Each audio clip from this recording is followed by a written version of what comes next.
So this is not going to be a very special episode of Pablo Torre Finds Out. Like, we're an old sitcom from the 80s or something. Where today we're going to learn an important lesson about drugs or AIDS or hitchhiking, or whatever. Which is a little tricky. Because last week, the biggest story in American sports, the Super Bowl, became this. Mass shooting at the Kansas City Super Bowl victory parade has left one person dead and nearly 24 people with gunshot wounds. The rapid gunfire sent thousands of panicked fans running for their lives. In an instant, the sound of joyous cheers and joyful chants were replaced with the sound of screams and sirens. The entire news cycle, what happened to it. It became immediately revved up in this old argument about guns and politics, and all of it felt tired, right? It felt like everybody was exhausted in our pessimism and polarization and impotence, most of all. But when I took a minute to just think about the overlap between Kansas City and guns and sports, what I realized is that I really wanted to hear from one specific person, a guy with a truly incomparable political trajectory and life story. Because the first time I ever saw Jason Kander was back in 2016 when he was running for U.S. Senate in Missouri, and he was assembling an assault rifle, blindfolded. I'm Jason Kander, and Senator Blunt has been attacking me on guns. Well, in the Army, I learned how to use and respect my rifle. In Afghanistan, I'd volunteer to be an extra gun in a convoy of unarmored SUVs. And in the state legislature, I supported Second Amendment rights. I also believe in background checks so that terrorists can't get their hands on one of these. I approve this message because I'd like to see Senator Blunt do this. In 2016, the NRA was relentlessly attacking me on the airwaves in Missouri because I had an F rating with the NRA. And I ended up cutting this ad that is an argument for gun safety measures. So in the ad, while I'm making the argument, I'm blindfolded and I'm assembling a rifle at the same time. So you're running against Senator Roy Blunt, the Republican senator in Missouri, and it became, and this is certainly my view of it, but for the Washington Post, as well as many other outlets, the best political ad of the year. And I'm curious as to why you remember it being so effective. So the reason I think it was effective is two things. One, I just think it was a visual spectacle that people weren't expecting to see, right? And then but the bigger reason, the reason I think it cut through is because it was sort of like a muscular argument for gun control. It was me saying, yeah, I'm for gun control, and I know what the heck I'm talking about. But that is not enough. I think really the reason that the ad cut through and why so many people who disagreed with me on guns voted for me is not that they went, oh, he changed my mind about guns. It's that the ads the NRA was running, and they still run all the time, are not really meant to convince people that somebody like me wants to take their guns. It's really aimed at persuadable pro-gun voters to say, this person is not like you. And they're foreign to you and they wouldn't like you. And I think what that ad did is it was me saying, you and I may not agree, but you and I would get along fine. Like if there was a block party on your street and I rolled up, we would get along. And that sentiment has stuck with me for years because it is the sentiment that feels like an endangered species in American political discourse, especially now. And so when I think back at that ad, I think about it in the context of this desert in which there is a lack of a notion that actually you and me might actually have more in common than we might think, despite all of the ways in which we consume and vote differently. What is really lacking is this sense that, like, yes, we may have arrived at things differently, but our values could be the same, which is a very politician-y thing for me to say. But so let me actually break it down. Because if you just leave it there, it just sounds like something a politician would say when they don't want to answer a question. And what I mean is that I think Americans, at least persuadable Americans, are much more open to not agreeing with the people they vote for than we realize. And so breaking through is not so often about communicating that your policies break with your party. That's what politicians think it is. I think it's just showing that you care about the same stuff, that you do the same sort of stuff. It takes you all the way back to Obama's famous convention speech in '04. The pundits like to slice and dice our country into red states and blue states. Red states for Republicans, blue states for Democrats. But I've got news for them, too. We worship an awesome God in the blue states, and we don't like federal agents poking around in our libraries in the red states. We coach Little League in the blue states, and yes, we've got some gay friends in the red states. We got some gay friends in the red states, and we coach Little League in the blue states. It's that sort of commonality that it's very, very hard to communicate in this day and age.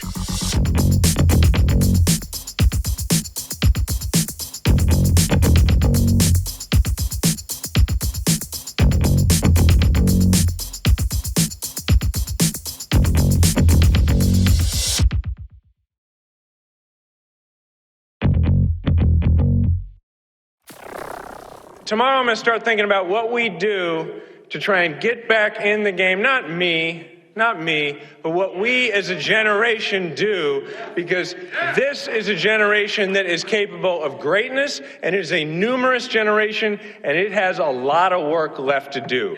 Thank you. Stay with it. Thank you. The way that Senate race unfolded for you was deeply interesting, almost from a sports analogy perspective. Mm-hmm. You end up losing in 2016, but the way that the numbers broke down, Hillary Clinton got blown out by Donald Trump in the presidential election 2016, November, by 19%. Jason, you lost by what percentage? 2.8. 2.8, which means mathematically that 16 or so percent of Missourians voted for Trump and Jason Kander, guy with the gun ad that was a Democrat. The liberal Jewish trial lawyer from the city. This thing happened that's fascinating that you don't see often, which is you won by losing.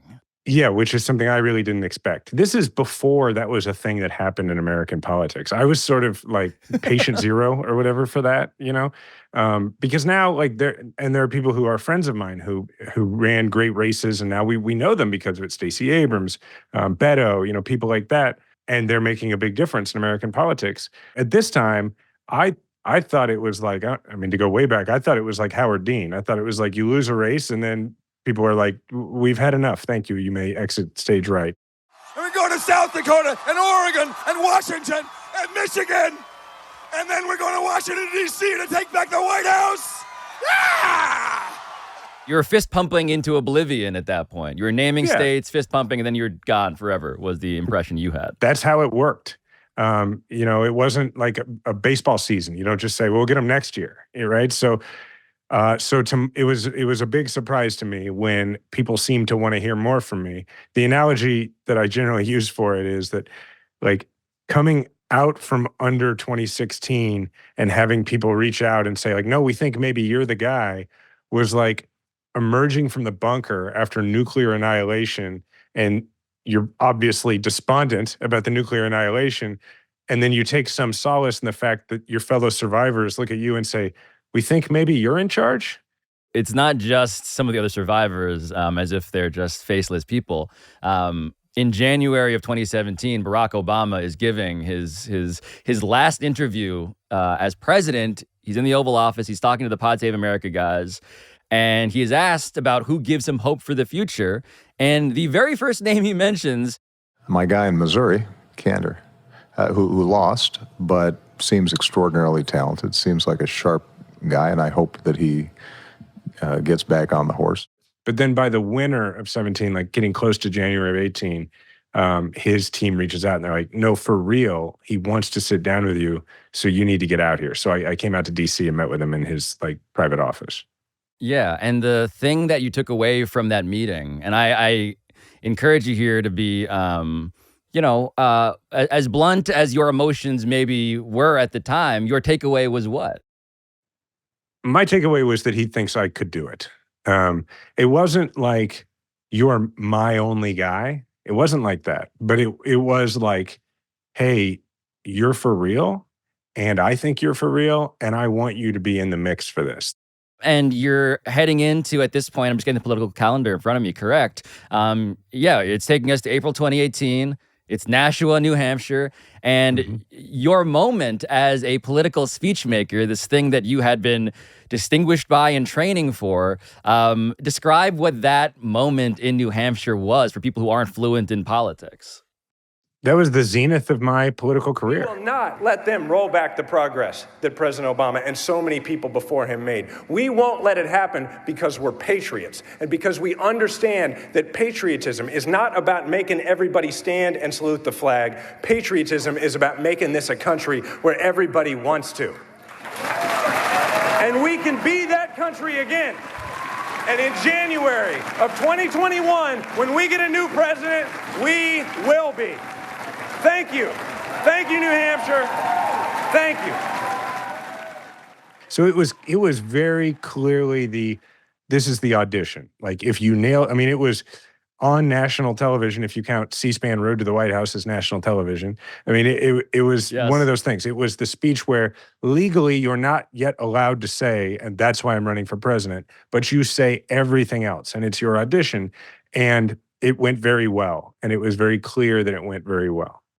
I want to get to what was unseen, which is that the next day, I presume you're flying out somewhere else, half a day or so later, and compare how you felt in that moment, the feeling that you had coming off of the stage.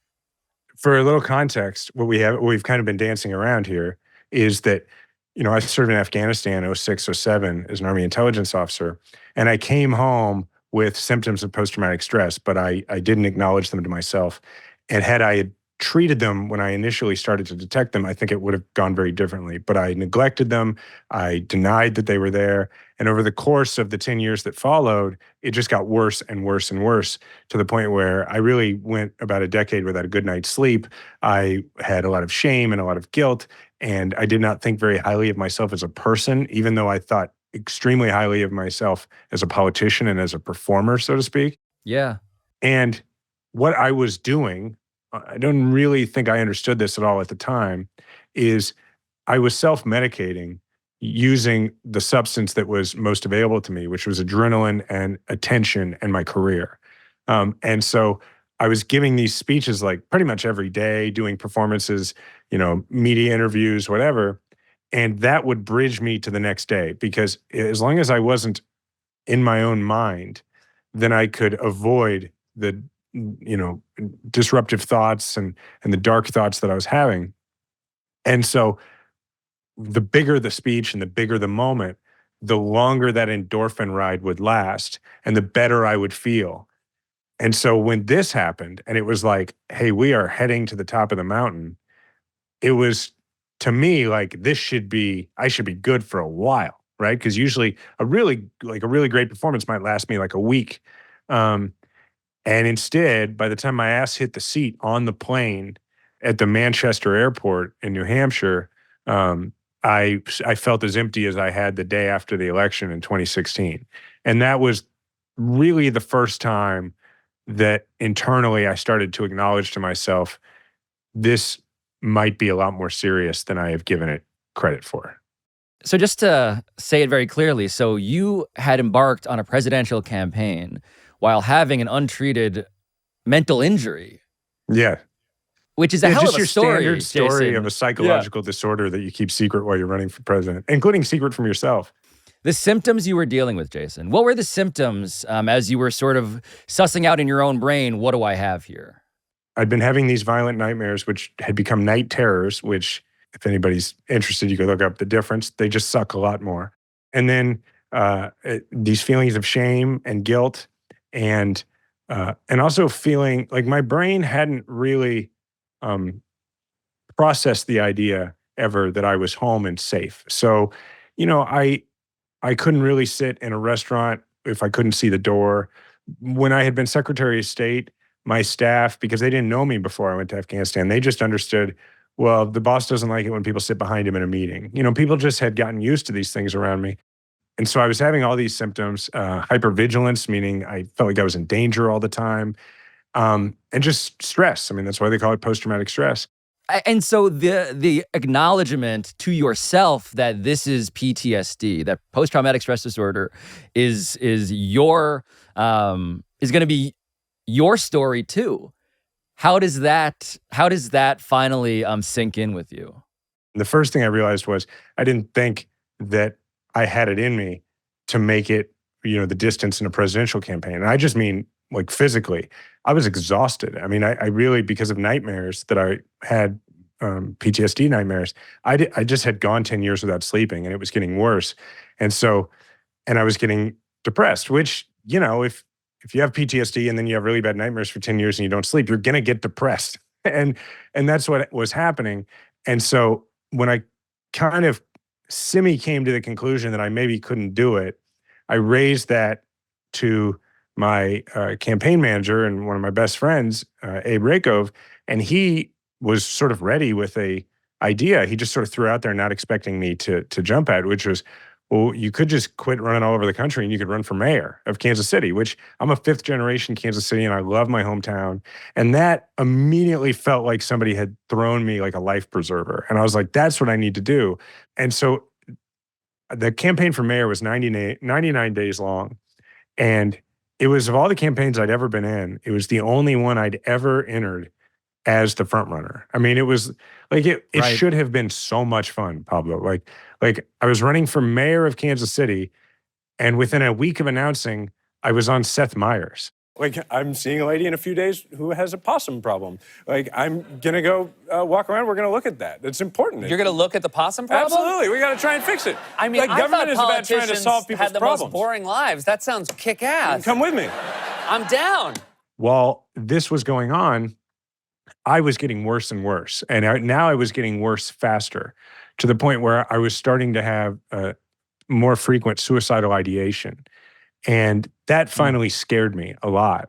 And in early October, I guess when I called the Veterans Crisis Line, it was like October 1st or the end of September. And I just called, and it was the first time that I had ever admitted to somebody other than my wife that I was having suicidal ideation. And when I spoke to the woman on the other end of the phone, it was her tone of voice that just got through to me and made me realize I don't sound any different to her than any other vet she's talked to. And that's when I finally had to admit, like, I wasn't different than any other vet she had talked to. And that's when I decided to go get help, which is what I did on October 2nd of 2018, and to drop out of the race. I want to put this in the context of guns again. Because your ad, the thing that propelled you to national fame, was this ad in which you were assembling your rifle blindfolded. And in your mind, how are you seeing that all now through the private lens of your experience in Afghanistan? It felt fraudulent to me because, my job in Afghanistan as an intelligence officer was, I now can look back and realize it was very dangerous and it was very traumatic. And, my job was to go out and to develop relationships, as my commander put it, develop relationships with thugs so that I could bring back information about other thugs, which when you are going out frequently just you and your translator in an unarmored vehicle in Afghanistan, that's a very dangerous thing to do, and you're very vulnerable for hours at a time.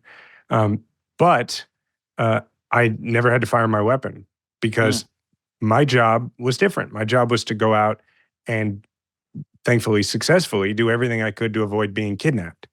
Well, and only later, when I finally went to the VA, did somebody listen to what I had to say and say to me, like, you're a combat veteran. Like, what would make you think that that is anything other than a combat experience?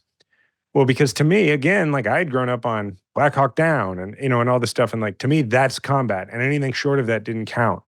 And the other reason is because one of the things the Army does that allows us to be successful in wars is from the moment you get off the bus at basic to the moment you render or return your final salute, a very steady message is communicated to you through the culture of the military, which is what you're doing is no big deal. And I actually don't fault the military for that, because if it weren't for me believing that while I'm doing the job, I couldn't keep walking into meetings with people who might want to kill me and bringing back valuable information. Sure. But you have to believe that what you're doing is no big deal compared to somebody else. But then when you leave, nobody flips that switch off. And so we are constantly wondering why so many veterans don't go get help. And we chalk it up to thinking, well, they're trying to be too, quote unquote, manly. No, I think it's usually that we just feel like we have it on good authority. What we did was no big deal. So why would we need help? You're checking yourself into the VA, and what do you bring with you, Jason? What do you take with you into the Veterans Administration Hospital? Yeah, at the time I was reading an advanced copy of a book that a friend in the publishing industry had sent me because I'm a huge baseball guy, The Phenomenon, the book by Rick Ankiel. The irony was not lost on me at the time that I was heading into the VA to check myself out of public life and into suicide watch. And the only possession that they allowed me to keep in the little holding cell was a paperback copy of a book written by a guy who had been the next thing, the guy who everybody thought was going to be the man in baseball, and who then got the yips and had to leave because of a psychological thing. And then Chipper Jones up. Wild pitch. Galarraga up with runners at second and third. And a save of a would-be wild pitch. And then on a walk to Galarraga, wild pitch. And now another wild pitch. We'll go into the Wildness Hall of Fame, I think. So when you show up, and again, you're bringing all of the baggage with you that we've now outlined here. You've talked to Obama, you've gotten in front of America and given these speeches. And so when you are now sitting down for your official questionnaire, in which you're going to tell the truth for the first time, how does that go? So usually when I would walk around town and people would recognize me or at least do like double takes, it was somewhat gratifying, right? Empowering maybe. When you are being checked into suicide watch at the psych ward at the VA, it is more like mortifying because nobody's like asking for selfies. They're professionals, but you can, you can tell when someone has recognized you and they kind of do that extra look. And so it was embarrassing. And then this resident comes in, on duty, the psych resident, and it was pretty apparent within the first minute or two that he didn't know who I was. He was from out of town and didn't recognize me at all. And that was like really freeing and a big relief. So we talked for like 30 minutes and I lay out all these symptoms for him. And he's about ready to actually let me go. And he just sort of offhandedly asks, he says, by the way, do you have like a particularly stressful job or something? And I say, well, I'm in politics. And he's like, what does that mean? And I just kind of gave him a very short version. I said, well, I was going to run for president and then I decided to run for mayor, but I'm going to call that off tomorrow. I want to come here and get help. And that threw him. And he's like, president of what? Now, remember, he's looking at a guy who's on suicide watch, who's not even wearing his own clothes. Like I'm in scrubs that are several sizes too big, sitting on a stainless steel bed, like hugging my knees and explaining, yeah, it's not a big deal. I was a presidential candidate. And but it doesn't occur to me. So I'm like, of the United States. And so we have a little back and forth, and he's like, who told you could run for president? And now I have gone from really relieved that this dude doesn't recognize me to kind of irritated that he doesn't believe me. So somewhat arrogantly, I say, I don't know what to tell you, man. I spent like an hour and a half just me and Obama in his office, and he seemed to think it was a pretty good idea. And so he takes this in for a second, and he says, Barack Obama told you could run for president. I was like, yeah. And then he says, so how often would you say you hear voices? So that was my first day at the VA.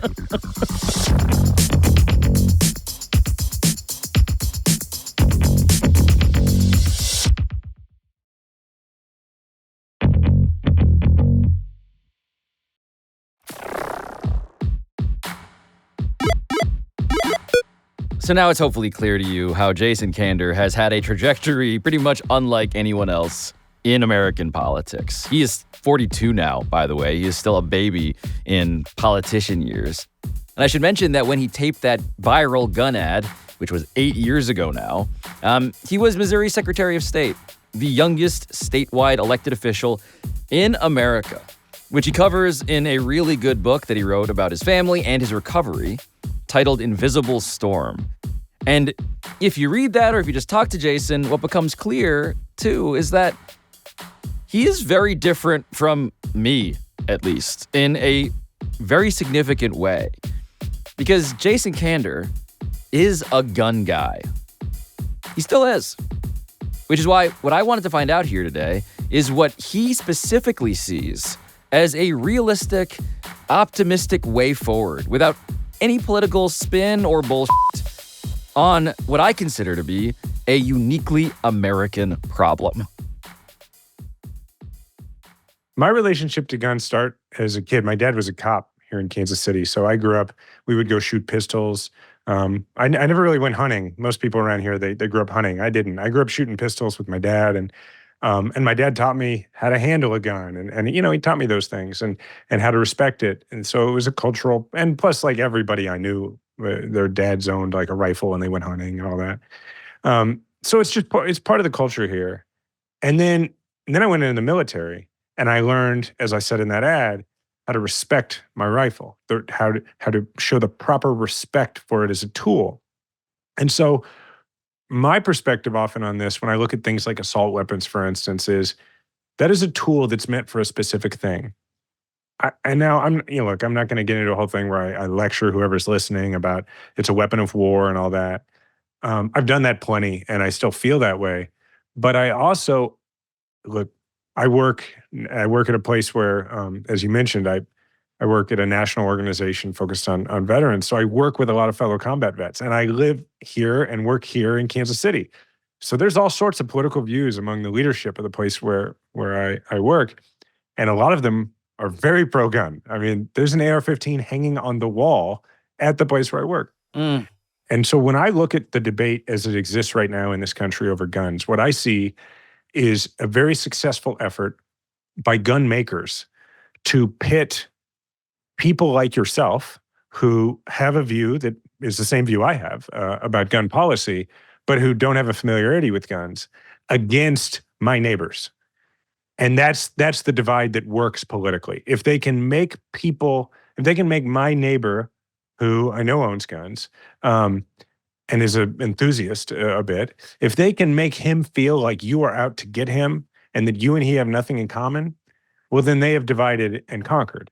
But to me, the real thing that's going on in this country is not between people who want gun safety and people who own guns. It should be between everyday Americans, whether they love guns or not, and the gun companies that are making enormous profits without having to have any responsibility for the danger of the product they create. And that's what prompted me this last week to start talking a lot about the Protection of Lawful Commerce and Arms Act, PLACA. Yeah, and so for people who don't know PLACA, I'm doing this episode because I want people to know about it, because it helps explain why it is that guns, not just from a cultural perspective, but from a legal liability perspective, have been given this halo of protection in a codified federal way. Yeah, to understand it, we got to go back a little bit to the 90s, where there started to be a bunch of successful lawsuits at the local level against gun makers. If people want like a cultural touch point to think of in this, they can think of the Grisham book that became the movie Runaway Jury, which was about a lawsuit against a gun company, because at the time the book was written, that was happening a lot and the gun companies were losing. The analogy to think of for this is tobacco. The big breakthrough in tobacco litigation was when juries were presented with evidence that the gun companies actually had the science to know about the carcinogenic levels in cigarettes and weren't doing anything to change their product or to, make people aware of it. So what was happening is you were increasingly having these lawsuits that were saying, hey, juries were saying, hey, you took absolutely, to the gun maker or the gun seller, you took absolutely no precautions whatsoever or did any checks about who you were selling to or what their purpose was for using it. And juries started holding gun companies liable and responsible for that. And what most industries, tobacco included, several others, think about when tires on Ford Explorers were blowing up. Yes, the auto industry. Yeah, the trucking industry, when juries started saying you're not requiring your truckers sleep enough, and as a result, there's accidents happening. What other industries in America do over the last 200 plus years when they are exposed to this kind of liability is they reform their corporate practices. They change their product. They make it safer. They do things to avoid liability. It's why when you see disclaimers on things, people make jokes, oh, a lawyer wrote that. Well, that's right. A lawyer did write it. And they had to, because this beautiful thing come up with by the founders of this country called a jury, which is just 12 people getting together and deciding what the standard in their community is for conduct, decided that they had business conduct that was beyond the pale and it had to change. It also is born out of this thing in the U.S. Constitution that's not the Second Amendment, it's the Seventh Amendment, which says that in any matter where there's a disagreement of more than $20 in value, you are guaranteed a civil trial by jury. So if you take all that together, that's why most industries reform when they're hit with successful lawsuits. That's not what the gun industry did. The gun industry used their political power to go to Congress and get PLACA passed in 2005. It was supported by Republicans and Democrats, not across the board, but there were some Democrats. It was signed by George W. Bush. And what the law says basically is that you may not bring a lawsuit against a gun maker so long as the product functioned as it was meant to function. Basically, if one child points a gun at another child and the gun goes off and kills them, no other details are important whatsoever so long as the gun didn't fire by accident. As long as the gun didn't malfunction. And that, since that law passed in 2005, gun crime in this country has gone up 59%.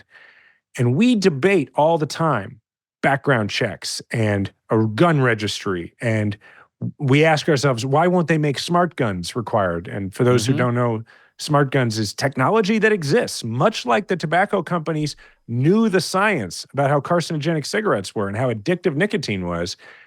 The technology exists so that just like your iPhone or anything else, a gun can only work when it's your hand on the gun. And by the way, the majority of gun crime in this country is committed using stolen guns. Even though that exists, we have no laws to say that that's the kind of gun that you have to sell. But if juries could weigh in on it, you can guarantee they would say that's the reasonable expectation in their community. Right. And I want to point out that, look, the last statistics that I could find here are a bit old. They're from around the year 2000, but it's the ATF. And what they're pointing out when it comes to what they call crime guns, which is to say guns that are found in the investigation of a crime, the guns that pop up when, the police are investigating something, the stat is crazy. And it speaks to this very premise. And I want to just read it out here. The ATF reported that 5% of dealers sell about 90% of crime guns. And so again, I just want you to help me explain this, Jason, because gun manufacturers, Smith & Wesson and so forth, they make the guns, but dealers sell them. And in the United States, 5% are responsible for 90% of the guns that turn out to be an alleged problem. And so the question then becomes, how do we then put pressure on the gun manufacturers to not sell to that 5%? If PLACA had never been passed, you and I wouldn't have to even talk about it, because there would have already been lawsuits by victims of gun crime against gun manufacturers to say, hey, you know who you were allowing to sell your gun. You knew it and you did it anyway, and that does not meet the standard of care. And that's where things were headed. But instead, they created this liability shield that also acts as a morality shield. They no longer have to have any moral responsibility whatsoever. Right. And I just want to spell out further when it comes to the ATF, which is, again, the Bureau of Alcohol, Tobacco, and Firearms. The most recent data from 2022, what they point out in terms of the ATF federal bodies are looking into all of this stuff, aren't they? Aren't they investigating and checking on the dealers and manufacturers? Well, it turns out that statistically speaking, in 2022, the ATF, they only inspected about 7,300 dealers, which is 9% of those who are allowed by law to sell guns. And so basically what they point out here, this is their own statistics, a gun dealer could expect to be inspected once every 10 years. And by comparison, federal regulators of elevators and restaurants, they require inspections 5 to 10 times more frequently. And so the question is, okay, it's not happening on the level of inspections, and it's not happening on the level of certainly an independent sense of concern on behalf of the manufacturers, because their motive is profit. And that's why my argument is, if you repeal PLACA, they will reform themselves, because otherwise they will lose so much money by losing lawsuits. It's why when I drive down the street if there's someone smoking in the car next to me, my 10-year-old son will say, Dad, look, that person is smoking. And when you and I were kids, there were smoking sections on airplanes because over time, the industry had to reform because of the lawsuits. You know, lawsuits get a bad rap in our country, but it's why water doesn't kill us. It's why, you know, it's a check. It's a check on corporate greed. Exactly. And that's my point, is that you can be listening to this and you can have a room in your house that is your gun room with an NRA membership that's 3 generations in your family, and you're still getting screwed by the gun makers because they have no obligation to make their product as safe as possible because they've been given a get out of jail free card. So to get those manufacturers to do something different, what we're going to do is expose them to lawsuits. And as a result, they will call for what? What would they want the government to do because they are going to be subject to litigation for it? Well, before I answer that, let me just slightly rephrase what you're saying because I want this to be clear. We're not just exposing them to lawsuits. All we're doing is saying if we repeal this law, you're going to be treated exactly the same as every other industry that makes a product in this country. Like that's important, right? That it's not like we're not saying, hey, we want you to get sick. We're saying just be treated like everybody who makes widgets in America, right? So if we were to do that, here's what I think would happen. I'm quite sure of it, actually. One of the first things that would happen is that they would develop, all of a sudden, they would roll out the fact that they have the technology to make smart guns because it would not be in their financial interest anymore to be exposed to lawsuit after lawsuit after lawsuit when all you have to do as a trial attorney that's suing them is present to the jury the fact that they've already researched the product and they already know how to do it, right? A jury, you wouldn't even need that. A jury is going to implicitly understand that if their phone can catch them askance and open up from barely seeing their face, then a gun can work when the owner picks it up and not work otherwise. And they're going to have to do that because they're going to lose their ass in court if they don't. That's the first thing. The second thing is they are going to, I promise you, lobby the government to pass stringent background checks. And here's why. Because juries are going to expect, just as they were starting to expect it in the 90s before this law was passed, expect them to check the backgrounds of the individuals and expect gun sellers in particular to check the backgrounds of the individuals that they're selling guns to. The gun companies are not going to want to do that themselves. They're not going to want to have to pay to do that. So they're going to lobby the government to do it so that they offload that expense. Then they're going to want a gun registry because for them to make sure that they are not held liable for a gun that was stolen and used improperly, that they took the proper legal steps after a bunch of lawsuits established what those steps are to keep the gun from getting into the wrong hands, they're going to want to know who owns each gun so that they can avoid liability. And then you know what they're going to do? They're going to create subsidiary companies for gun insurance because they're going to make a ton of money selling insurance to people to say, you want to own a gun, you got to have insurance, just like if you want to own a car. And now you have a market that doesn't reward pushing as many guns out into the population unchecked as possible, but instead rewards doing it in a way that is much safer. Right. And again, gun violence in the United States, record levels as of 2022 and rising, nearly 50,000 gun deaths a year, guns being the leading cause of death for young people. And so what you're talking about here as a gun guy yourself, so to speak, is a way to, let's not talk about taking guns away from anybody, right? You're talking about something different to avoid actually what is, and I'll use this word meaningfully, although no pun intended, a very triggering feeling of, oh no, they're coming for what I already have. Yeah. It's a recognition that you can love guns all you want, but it doesn't make a lot of sense for you to then pledge loyalty, undying loyalty to Smith & Wesson. Smith & Wesson is it's just a bunch of suits, man. It's all it is. Like, you know, it's like, it wouldn't make any sense. Smokers were not like, you know what? I'm just a Brown and Williamson guy. I'm just an R.J. Reynolds guy. Yeah, like, I got my Joe Camel back tattoo because I love cigarettes so much. Exactly. Like, you can keep being a hobbyist, a shooter, a hunter. You can even be a self-defense extremist. Sure. But you can do all those things and want the people who make products in America to make them as safely as possible and to actually be held to the same legal standards as everybody else who makes things in America. Right. And so I want to point out that last year, the Sandy Hook families had a pretty notable win when it came to figuring out, again, what are the angles that we can attack PLACA using. And so they used, I think it was local Connecticut law against marketing guns to children.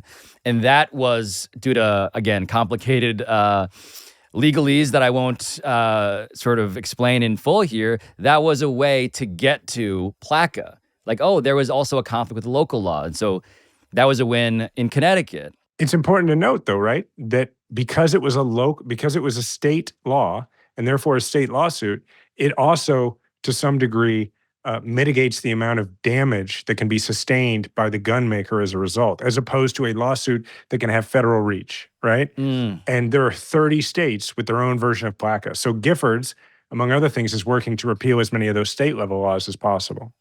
Yeah. And the other thing that had just happened late last month in January, which was the Mexican government suing gun manufacturers because it turns out that a consequence of having many of a super majority of crime guns flooding into the world from these irresponsible gun dealers is that they wind up in Mexico.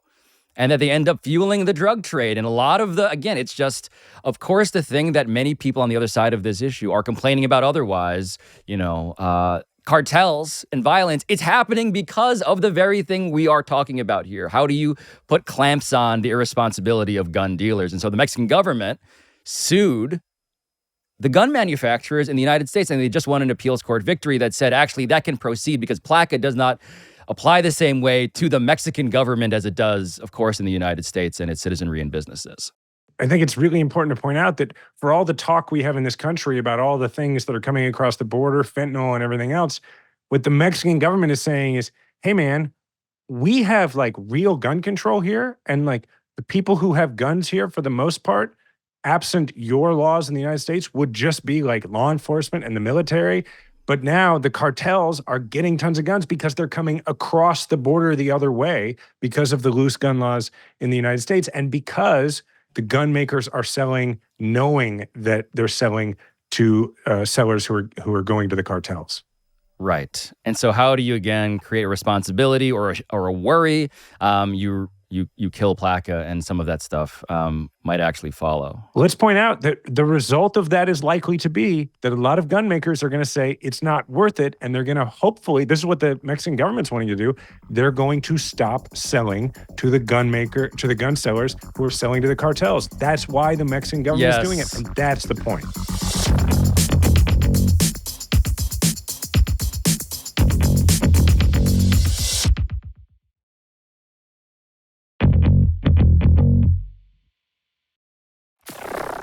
Jason, as you've energized me on an issue and educated me on an issue that I want lots of people to know about, I want to ask you a question about the question that everybody, I imagine, still asks you, which is, what is your political future? Because I know this is the thing that you have struggled with the most psychologically, in a sense. But how do you answer that when I am not the only person to hear you talk and be like, hey, so what are you up to maybe this fall?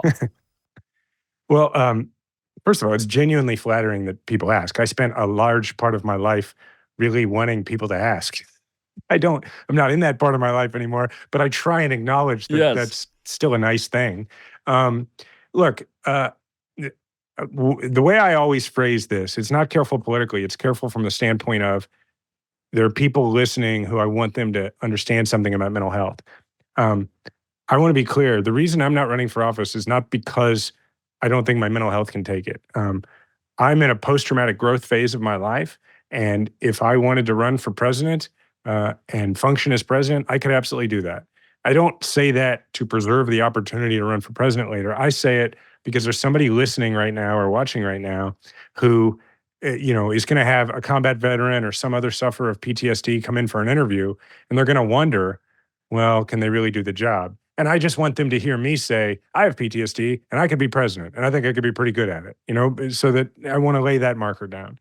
The answer to the question is, the reason that I have no interest right now, and I don't mean right now like in the way politicians say, I'm not thinking about that right now, when they are only thinking about that.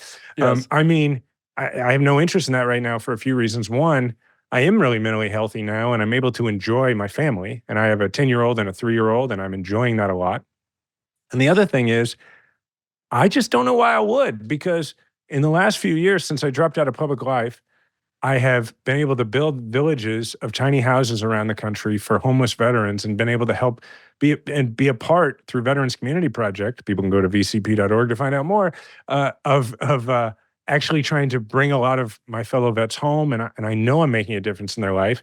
And then I got involved sort of accidentally because I was trying to get my translator's family out of Afghanistan in rescuing folks or helping rescue folks out of the country, started an organization that has now gotten over 2,100 Afghan allies who were facing brutal Taliban retribution out of the country. And when I look back at the 10 years I spent in politics, I never did anything that even remotely rivaled the difference that I've made in the world out of politics. And until that changes, I don't see the reason for me to do that right now. What I see is I love what I'm doing. I get to help coach my son's baseball team. I'm around, all the time. I drop my kids off and pick them up. I play baseball. I play on an amateur baseball team. What number in your list of things that you don't want to give up right now is your adult men's baseball league? Honestly, pretty high, man. I play when I'm healthy, I play 40 or 50, not softball, actual baseball games. No, we're completing, I want to make it clear for everybody, we're completing the poetic loop of guy who walked into the VA with Rick Ankiel's autobiography is now actually playing baseball as an adult. Yeah. And like Rick Ankiel, because my shoulder is shot, I went from pitcher to center fielder. Not doing it at quite the level Rick Ankiel did. And in the order, no hits. Ankiel out to deep right field. Has a chance to leave the ballpark. It's gone! A 3-run shot for Rick Ankiel back in the major leagues. Remarkable. Look, man, I work out almost every day so that I can remain the 8 or 9 hitter on a team full of guys who used to get paid to do this. And I love it. And it's I'm there for my family. I'm there in this part in present in my life and making a bigger impact on the world than I ever did. So if those things change and it seems like the way for me to make an impact on the world and my kids are grown and they don't want me to hang around them anymore, yeah, I might run for mayor or president, but I might not. And that's okay with me. Yeah. Jason Kander on every level. Thank you for your service here. I really appreciate it. Thank you, man. I really enjoy this show a lot. I actually, it's fun for me to be on it. And can I just say, as a fellow podcaster, what an awesome concept and execution of a show. Like from the title to the way that you do it, it really as a listener, I always enjoy, I'm like, what am I going to find out about? And especially because of your energy, you have oh my God, you're teaching me right now energy. And it is, Pablo, it's awesome. I really enjoy it. And I should say then, as a result, I am Pablo Torre, and I do approve this message. Beautiful. Well executed.